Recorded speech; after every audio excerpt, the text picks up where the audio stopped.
Chers internautateurs et internautatrices, amateurs de Trick Track TV pleine d'humour, coucou.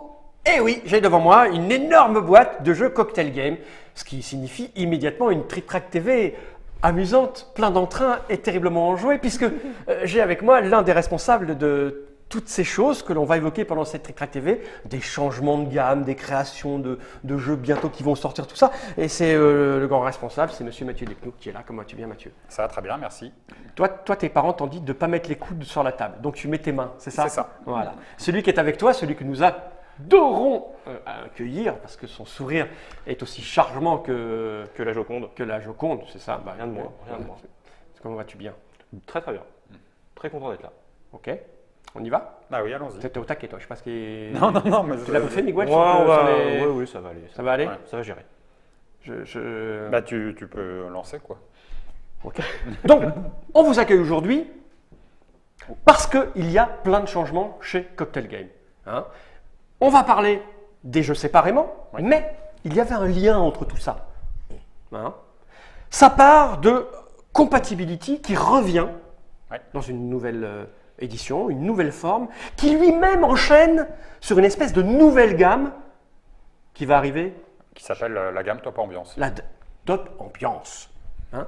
Et cette espèce de montagne que j'ai fait là, cette espèce de pigment, rend hommage à tout ce travail. C'est ça, Mathieu. Hein. Ouais. Donc, on va commencer par Compatibility. Oui, c'est ça. Donc, Compatibility, c'est un jeu d'un auteur australien qui s'appelle Craig Brown. Et il y avait une première édition française qui avait été faite par Jeuspire, qui est celle-là.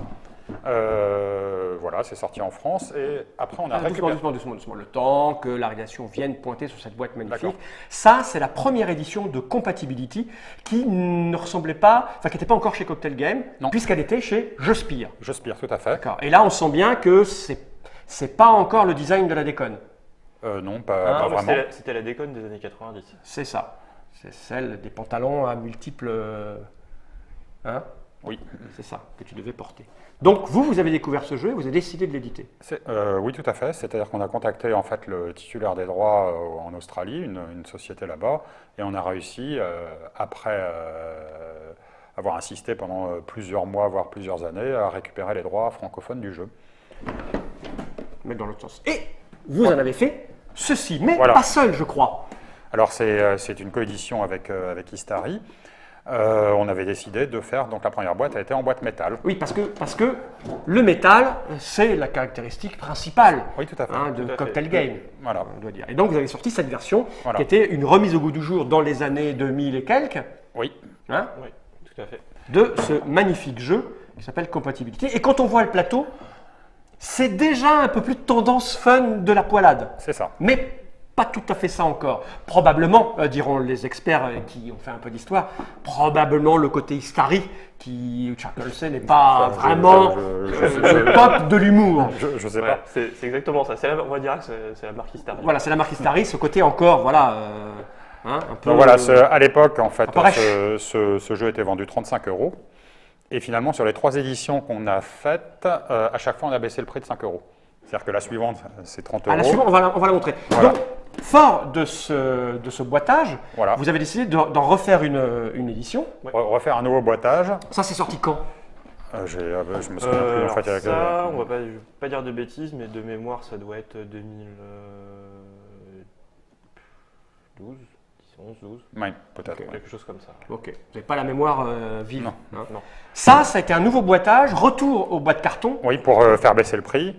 Voilà, je trouve que le boitage est pas, enfin voilà, on a quand même réussi la performance à faire un jeu en fait en deuxième édition qui était moins bien que la première édition. Ah, peut-être que vous vous êtes dit en brainstorming que c'était pas assez de la déconne et que là c'était plus de la déconne. Alors je sais pas si on s'est dit ça, mais le résultat final est que c'est finalement une édition assez malheureuse parce que je la trouve rétrospectivement pas très belle en fait. On va montrer le plateau. Le plateau est pas mal.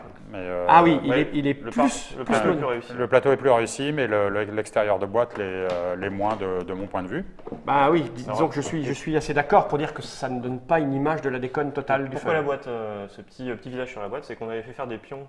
Donc à l'époque, les pions, c'était des pions qui s'emboîtaient avec une sorte de forme de masque. Donc c'est ça en vérité qui est sur la boîte, qui a été repris, on voulait mettre l'accent là-dessus. Et là, Pour ceux qui suivent Mathieu depuis de longues années, il a beaucoup prospecté dans ce qu'était l'humour, avec ses limites, parfois en poussant les curseurs un petit peu loin, mais on sait que tu travailles beaucoup sur cette notion de fun et de poilade, et arrive donc la nouvelle édition, et là je dois dire qu'on est carrément, c'est bon, on y est arrivé. La poilade déjà, c'est plus petit. Oui, c'est plus petit. Et oui, parce que là, on se poile, mais ça paraît un peu gros pour se poiler. Alors, dans les années 80-90, la poilade, c'était du lourd, du gros. Et là, dans les années 2015-2020, la poilade tient dans une petite boîte. Voilà, alors l'idée est très simple, c'est que cette boîte devait faire partie d'une gamme. Et dans cette gamme, on s'est dit que ça serait bien de mettre en fait, le titre au centre et avoir deux couleurs dominantes, ce qui est le cas en fait, ici avec orange et violet, mais également avec les autres jeux. Alors on va les mettre là du coup, parce que Voilà. du coup, c'est ça qui a donné la suite à la gamme. C'est ça. Que tu appelles comment déjà, j'ai oublié. Donc on a appelé cette gamme Top Ambiance. Top Ambiance. Voilà, donc un titre central, en fait, deux couleurs dominantes, bleu et rouge, orange et vert et violet et orange, et un même illustrateur, Stivo en l'occurrence, qui est un illustrateur assez doué. Voilà, donc les jeux sont toujours chartés, c'est très laid, mais c'est comme ça qu'on dit, en fait, de la même manière. C'est-à-dire qu'une règle en 3 points au verso. Alors, j'ai une caméra déportée, je vais mettre peut-être à l'endroit, comme ça, on va laisser la réalisation aller dessus. Je vais faire un petit zoom extérieur parce qu'on aura tout. Voilà, ça, toutes seront designées de la même manière. Tous les jeux qui rentreront dans la gamme Top Fun, non, Top Ambiance. Top Ambiance. À ne pas confondre avec Top Poilade, c'est pas tout à fait la même chose. Top Déconne. Top Déconne. Voilà, un jeu de Craig Brown. Alors, voilà ce que tu disais, il y a 3 points, 1, 2, 3. Voilà, c'est-à-dire qu'on veut que dans la boutique, le vendeur en fait, puisse expliquer le jeu en 3 points et que les clients puissent comprendre le jeu en 3 points. C'est très important, il y a beaucoup d'offres, donc autant essayer d'aller directement à l'essentiel. Donc voilà, et également, il y a donc il faudrait retourner la boîte et l'ouvrir. Alors, déjà, on voit que vous avez pris le parti de mettre des illustrations, ce qui n'était pas le cas dans les versions précédentes. Tout à fait, ouais. Oui, alors en couverture, puisque ça reste toujours des photos à l'intérieur. Oui, d'accord, mais la couverture, là, elle est bien voilà. sûr. Puis là, on voit bien, hein, si on peut voir un gros plan de... Voilà, là, on voit bien que c'est de la déconne. Ouais, Même le soleil sourit. Par exemple, Compatibility, c'est basé sur des duos des duos connus ou improbables. D'accord. Donc, si je l'ouvre... Voilà, et donc on a alors une règle qui est aussi toujours présentée de la même manière, mais surtout sur le côté on a mis en fait... alors attends, ça il faut que je fasse comme ça. Voilà, on a mis quelque chose qui s'appelle derrière chaque jeu un auteur, et donc on a une mini-biographie pour chacun des auteurs de la gamme qui est ici. D'accord. Parce qu'on trouvait que c'était... Et ça c'est un truc que vous allez mettre... sur cette gamme-là, oui. Il y a une unité. Ça c'est les photos qu'on retrouve dans la boîte. Voilà. Alors, j'ai envie de poser une question tout de suite par rapport à Compatibility, on y reviendra peut-être quand on va faire une petite partie juste après cette tractée, pour aller voir la vidéo de la partie. Vous avez repris les photos de la première boîte ou vous avez tout rechangé? On a rechangé toutes les photos. Ah oui, carrément, il y a eu un gros travail. On a changé complètement le contenu, on a changé... alors les questions, je ne sais plus. Les thèmes, les petites variantes, variations sur les thèmes. Voilà, donc on a un plateau qui est plus petit. Ah oui, là c'est vrai, clairement. Voilà. Alors, un des points communs aussi dans cette gamme, c'est qu'il y a beaucoup de matériel dans les boîtes, pour des jeux cocktail game. D'accord. Ouais. Donc Compatibility, voilà, il y a du matériel conséquent dedans. Il y a les cartes, il y a les petits jetons. Il y a les cartes, il y a les jetons. Alors Compatibility, c'est un jeu qui est assez attendu parce que c'est vrai qu'il n'est plus édité depuis 2 ans et on reçoit quasiment tous les jours en fait des gens qui nous demandent quand est-ce que ça revient. Quand est-ce que ça revient, hein, c'est un jeu un peu symbolique en fait en matière de party game qui marche bien et sur lequel il y a plutôt eu du bon bouche à oreille en fait. Parce que c'est un bon jeu. Je pense. Et je ne dis pas ça parce que tu me payes. Passons à autre chose. Donc ça, on a vu, Compatibility revient dans un nouveau boîtage qui laisse donc arriver une nouvelle édition. On vient donc décrire les aspects graphiques et donc ils seront tous forcément des jeux fun, rigolos et de déconne. Sur cette gamme-là, oui. Donc Compatibility, alors est-ce qu'on peut donner des dates de sortie ou non? Attends, laisse-moi réfléchir. Que me dit oui, tu peux. Mais pas pour celui-là. D'accord. Donc, Compatibility, ça sort fin avril. Avril 2016. Voilà, avril 2016. Ensuite, il y a Imagine qui sort le... Il sera dans cette boîte-là? Non, Imagine. D'accord. Ah, ok, donc tu fais un global... voilà, Imagine sort la semaine du 9 mai, mais il sort précisément le 13. En fait, il sera en boutique le 13 mai 2016. Et pourquoi pas dans cette gamme? Trop tard, trop tôt? Trop cher. C'est-à-dire que Imagine, ça va être à 22 €. Voilà, je trouve qu'il n'y a pas de raison. Et ça, c'est 25. Donc je trouve qu'il n'y a pas de raison d'augmenter le prix d'Imagine, qui est constitué juste de cartes plastiques et de cartes normales en fait. Et ça l'aurait fait coûter plus cher s'il était dans cette Bah oui, parce que il faut une certaine cohérence en termes de prix, je trouve. Il y a une cohérence en termes de Ouais. format de boîte et de prix. C'est que D'accord, là, tu peux pas l'idée, faire- c'est que Donc, on sait à quoi on s'attend à la fois sur le type de jeu, c'est-à-dire le jeu d'ambiance, et sur le prix, donc 25 €. C'est une question de D'accord, lisibilité. tu peux pas le mettre tu peux pas le mettre à 20 € ou 22 Alors, €. c'est le prix recommandé. D'accord, ok. Mais idéalement, tous les jeux de du même imagine format, c'est un peu même tard, parce que le jeu a été vendu dans 14 langues différentes. Donc D'accord. maintenant, Peut-être que dans une réédition, il reviendra, allez savoir, on ne sait pas. Je Donc, sais pas. Peut-être, Ok. il faut le justifier. après, Donc alors, dans l'ordre, on a Compatibility, Imagine, ensuite Keep Cool. Keep Cool, je ne sais pas ce que c'est, mais on fera une vidéo juste après, c'est Voilà, ça? donc ça, c'est un Ouais, jeu ça sera cool. de Dimitri Ferrière et Grégory Bruvier. Ok. Et ensuite, on a Fast Fouille. Fast Fouille, qui est un jeu d'un Américain qui s'appelle Jack Degnan. Tout à fait. Qui est aussi l'auteur d'un jeu qui s'appelle Word on the Street. Ok. Voilà, et qui est l'adaptation francophone de ce jeu qui est sorti chez R1R aux États-Unis. R1R, pour ceux qui ne savent pas, c'est l'éditeur de Time's Up, en fait, initial de Time's Up. C'est également les gens qui font Anabi aux États-Unis. D'accord. Voilà. Et le jeu aux États-Unis s'appelle Death the Mess. Voilà. Et donc, c'est ensuite- prévu d'arriver sur les étals. Voilà. Pour, Ensuite, au mois de septembre, donc un Casse-toi pauvre con 2 avec. Ah, tu vas ressortir Casse-toi pauvre con. Ben Ouais. oui, les élections arrivent 2017 bientôt. oui, donc on fait un peu. Est-ce que tu fais un jeu sur les primaires avant ou Non, mais je dois dire qu'on a l'embarras du choix en matière de candidats. C'est-à-dire qu'on renouvelle beaucoup les candidats. C'est-à-dire qu'il y a 11 nouveaux candidats dans le jeu. Il y a un système de jeu aussi. Il y a Marine Le Pen est dans le jeu avec un système en fait qui fait que si. pas Marion Maréchal? Non. Mais un système où elle peut gagner en fait. C'est-à-dire qu'on prend un tout petit peu parti.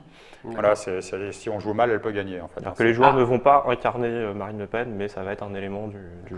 Voilà. Juste parce que je connais le fonctionnement d'Internet et de l'esprit et de la nature humaine, on va apporter quelques précisions qui me semblent importantes. Tu viens de dire, on a mis Marine Le Pen, on prend parti. Tu es conscient qu'on peut penser que tu prends parti pour Marine Le Pen? Non, mais justement, on prend parti un peu contre elle. Voilà, donc Voilà. tu assumes le fait que c'est anti... C'est pas un candidat qu'on va jouer, donc c'est un candidat qui n'a pas le même D'accord. statut que les autres. Ok. Voilà. Donc elle risque de ne pas aimer Madame Marine. C'est pas vous notre en problème. foutez, en fait. Ouais. C'est pas. On a le droit à la caricature, tout ça. Voilà, donc ça va partir en fabrication dans 15 jours et ça sortira en septembre-octobre, donc juste au moment des primaires, ce qui est plutôt assez bien senti comme date de sortie. Et ensuite, très certainement, un peu juste avant Noël, un jeu qui s'appelle Crazy Mistigris, donc un jeu de Bruno Catala et Mathieu Lanvin, qui est un Mistigris revisité, assez fun, illustré par quelqu'un qui s'appelle Venuit Castelbajac, et qui va sortir en format jeu de poche. Ok. Et c'est un jeu de déconne aussi? Oui. Et c'est un bon jeu ou c'est juste parce qu'il y a écrit Bruno Catala dessus? Non, mais C'est un excellent jeu sur lequel il y a écrit Bruno Catala dessus. Voilà. Et Mathieu Lanvin. Mathieu Lanvin, on s'en fout un peu. Je veux dire, tout le Non, monde non, le non, sait, non, c'est important. Non, mais c'est un jeu auquel on croit, que moi je trouve très bien personnellement. J'espère. Quelqu'un de très très gamer aura peut-être un peu plus de mal, mais Je crois que les gens le savent, les abonnés nous regardent en direct et je crois que Bruno est là. Donc Bruno, comment ça va? Bonjour Bruno. On va dire tempête sur le Mistigris, dit-il. Non, il y a quelque chose de même. Monsieur Bruno Les Montagnes, une petite remarque par rapport à ça. Il faut dire qu'il est loin, donc le temps que ça revienne. on est très content que le Il jeu dit sorte. compatibilité, c'est juste bien. Je trouve ça un peu dur, Bruno, de dire juste bien. Parce que voilà, moi je dis que c'est même très bien. C'est pas que juste bien. Qu'est-ce que t'en penses, Mathieu? Compatibility, c'est un excellent jeu. Bruno est content parce qu'il dit que c'est son premier cocktail game et que je me souviens avoir discuté avec lui de cette envie qu'il avait d'avoir un jeu chez tous les éditeurs possibles. Et voilà, c'est cool. Il a réussi, en fait, comme quoi l'insistance finit par payer, mais j'ai refusé des jeux qui ont très très bien marché ailleurs. Un exemple? Par exemple, je crois, Le Petit Prince. Ah oui, t'as refusé Le Petit Prince. Ah, oui. Oui. Et puis t'en as accepté quelques autres que t'as complètement foiré. De Bruno. Pas de Bruno. Non, pas de Bruno, des jeux très très bons. L'édition de jeu, c'est pas une science exacte. Ouais, donc parce que par exemple, moi j'ai une affection toute particulière pour Detective Academy. Oui. Qui est un jeu absolument excellentissime, édité par Cocktail Game et qui mériterait un truc comme ça. Le souci, c'est qu'on réanime pas un mort. Mais c'est con parce que ce jeu est vraiment très très bon. Il y a trop de jeux aujourd'hui. Et C'est-à-dire vraiment, qu'un jeu qui ne marche pas, lui donner une seconde chance dans le marché actuel à 1000 nouveautés par an, ça me semble absolument impossible. C'est-à-dire que soit on arrive à attraper un peu de lumière et hop, le jeu sort, il marche, etc. Soit on n'arrive pas et si seulement Detective Academy avait eu l'As d'or ou quelque chose comme ça. Mais non, ils ne pouvaient pas l'avoir parce que le nom était débile et les illustrations, enfin la boîte n'était pas belle. Je fais ça parce qu'on dit qu'on ne dit pas du mal des jeux sur Trick Track, mais c'est faux, regarde. Mais vraiment, moi je trouve que la boîte n'était pas belle et le titre n'était pas très bon. Alors que la mécanique du jeu Detective Academy est juste excellente. Je reste convaincu que c'est un bon jeu. On n'a peut-être pas fait ce qu'il fallait en matière d'édition, mais voilà, on est dans un process où on fait beaucoup de jeux et il y en a peut-être un qu'on a loupé ou deux. Non, parce que ça arrive en fait. Moi je pense que ça peut, un jeu qui est mort, il peut revenir. Après, mais sur certains jeux qui ne marchent pas du tout, là on fait une opération parce que bon, à un moment donné, ça sert à rien d'avoir des jeux morts en fait dans la gamme et on donne des jeux au resto du cœur en fait. C'est vrai, c'est bien ça. Bah, je trouve ça très bien parce que ça leur permet d'avoir une seconde vie. C'est pas des mauvais jeux.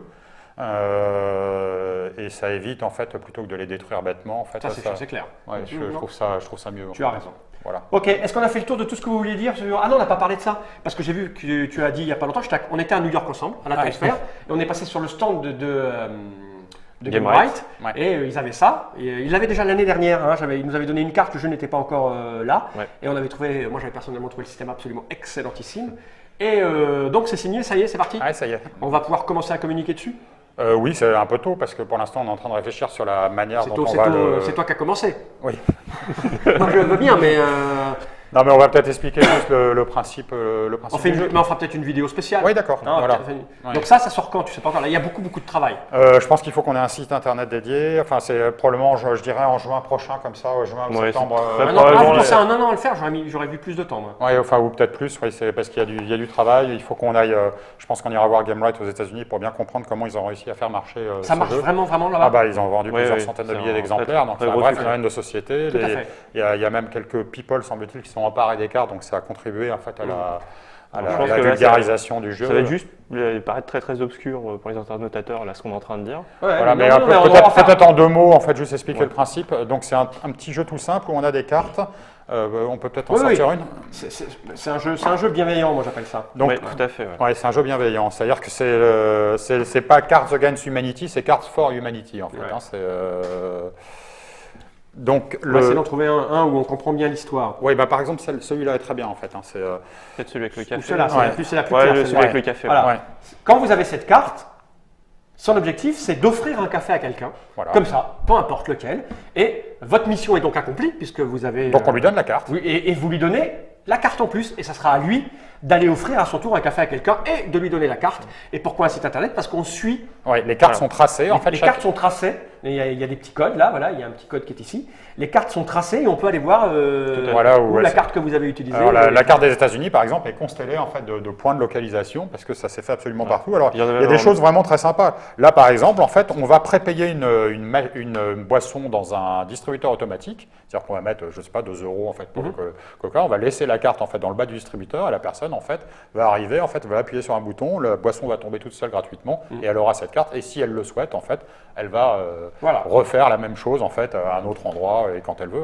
Et donc les cartes vont passer de main en main, parfois avec des gens qui ne savent même pas ce que c'est que ce jeu. Donc voilà, mais pour l'instant, on n'a pas fait grand-chose. On a signé le jeu, il faut qu'on lui trouve un bon nom français. Je pense qu'on va garder le... Il faut l'adapter, je pense, au comportement français parce que c'est pas tout à fait les mêmes que... Voilà, on aime bien l'illustration Ninja, en fait, qu'on va probablement conserver. Mais tout est bien, même l'illustration. C'est vraiment très chouette et on va certainement conserver le format de boîte parce que je trouve que ça n'a pas de sens de faire ça dans une boîte métal, d'autant plus qu'on va se débarrasser du jeu. C'est quand même un peu le... Il n'y a pas à changer quoi que ce soit, les graphismes sont très bien. C'est mignon comme tout. Il y a juste, à mon avis, à traduire déjà et ensuite réadapter les cartes pour les comportements qu'on peut avoir. Je trouve que c'est vraiment une expérience intéressante. Ça va bien au-delà du jeu. Voilà, c'est un truc qu'on fait des belles choses. Ok. Ben merci Mathieu d'être venu jusque-là. Merci Miguel de l'avoir accompagné. Ça nous permet de gérer à droite et à gauche pour la vidéo. Le ceinturet quand il se lève pour partir. Ce que nous allons faire maintenant, nous allons dédier des Trick Track TV à chacun de ces 3 jeux-là déjà. Parfait. Pour voir comment ça fonctionne. Pour ceux qui ne le savent pas. Et puis on se retrouve pour de nouvelles aventures. Ça marche. Merci Mathieu. beaucoup. Merci Miguel. Merci Monsieur Fall. C'était très bien. Merci. C'était comme ça. Ok. C'était bref et concis pour une fois. Ouais. Ouais. On regarde ça et puis on dit Au revoir. non, Au revoir. non. Attends, au revoir. On dit generate. Générique, et on parle pas pendant le générique, c'est C'est ça ça, exactement. D'accord, c'est pour ça que je parle. Ça compte. Enfin, c'est certain.